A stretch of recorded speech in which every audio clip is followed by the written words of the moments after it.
പാർട്ടിയുടെ നേതാക്കന്മാരെ രക്ഷപ്പെടുന്നതിന് വേണ്ടിയിട്ടാണ് ED BJP നേതാക്കന്മാരെ ഒഴിവാക്കിയിട്ട് കുറ്റപത്രം കൊടുത്തിട്ടുള്ളത്. അന്ന് തന്നെ ഞാൻ നിങ്ങളോട് പറഞ്ഞിട്ടുണ്ടായിരുന്നു അത് BJP നേതാക്കളെ രക്ഷിക്കുന്നതിന് വേണ്ടിയിട്ടാണ്.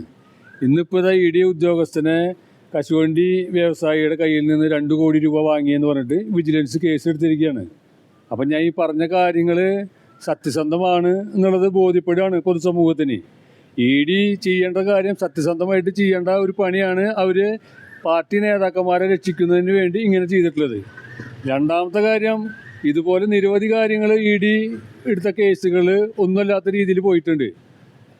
എനിക്ക് ആ കാര്യങ്ങളെക്കുറിച്ച് സംശയമുണ്ട്. കാരണം മുന്നേ ED അന്വേഷിച്ച കാര്യങ്ങളും ഇനി അന്വേഷണ പരിധിയിൽ വരേണ്ടതാണ്.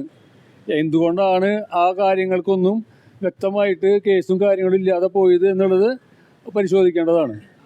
ശേഖർ കുമാർ എന്ന് പറഞ്ഞ ഉദ്യോഗസ്ഥനാണ് വിജിലൻസ് 1-ാം പ്രതിയായിട്ട് കേസ് രജിസ്റ്റർ ചെയ്തിട്ടുള്ളത്. ഈ ഉദ്യോഗസ്ഥൻ്റെ നേതൃത്വത്തിൽ തന്നെയാണ് കൊടകര കുഴൽപ്പണ കേസിൽ BJP നേതാക്കളെ വെള്ള പൂശിക്കൊണ്ട് കുറ്റപത്രം കോടതിയിൽ PMLA കോടതിയിൽ ED കൊടുത്തിട്ടുള്ളത്.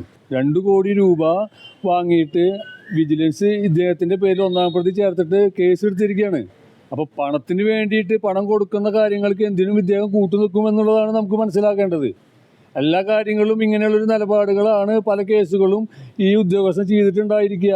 അതുകൊണ്ടാണ് ഈ കൊടകര കേസിലും ഇദ്ദേഹം ഈ നിലപാട് സ്വീകരിച്ചിട്ട് കുറ്റപത്രം കൊടുത്തിട്ടുള്ളത്. BJP നേതാക്കന്മാരെ, BJPയുടെ മുൻ സംസ്ഥാന അധ്യക്ഷൻ ഉൾപ്പെടെ, പാർട്ടിയുടെ മുൻ ജില്ലാ പ്രസിഡന്റ്, ജനറൽ സെക്രട്ടറി, ഭാരവാഹികൾ ഉൾപ്പെടെയുള്ള ആളുകളെ വെള്ള പൂശുന്നതിന് വേണ്ടി BJP നേതാക്കന്മാരിൽ നിന്ന് ഇവിടുന്ന് കൊണ്ടുപോയ കോടിക്കണക്കിന് രൂപയുടെ കള്ളപ്പണത്തിൽ നിന്ന് ഒരു വിഹിതം കൈപ്പറ്റിയിട്ടാണ് ഇദ്ദേഹം ഇതുപോലെയുള്ള രീതിയിൽ കുറ്റപത്രം കൊടുത്തിട്ടുണ്ടാവുക കോടതിയിൽ.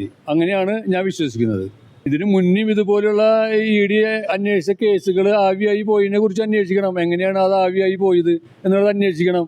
കാരണം ഇപ്പോൾ ഒരു കശുവണ്ടി വ്യവസായിയുടെ നിന്ന് പണം മേടിച്ചതിൻ്റെ അടിസ്ഥാനത്തിലാണ് ഇത് പുറത്തു വന്നത് വിജിലൻസ് അന്വേഷണത്തിൽ. അതുപോലെ മറ്റുള്ള കാര്യങ്ങളും അന്വേഷിക്കണം.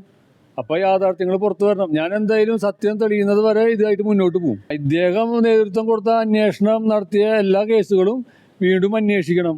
ഇപ്പോൾ വിജിലൻസ് അന്വേഷണം നടന്നിട്ടാണല്ലോ ഇത് കണ്ടുപിടിച്ചത്. അതുപോലെ വിജിലൻസ് അന്വേഷിക്കട്ടെ മറ്റുള്ള കാര്യങ്ങളും. ഇപ്പോൾ അദ്ദേഹത്തിനെതിരെ കൂടുതൽ പരാതികൾ വന്നതായിട്ടാണ് എനിക്കറിയാൻ കഴിഞ്ഞത്.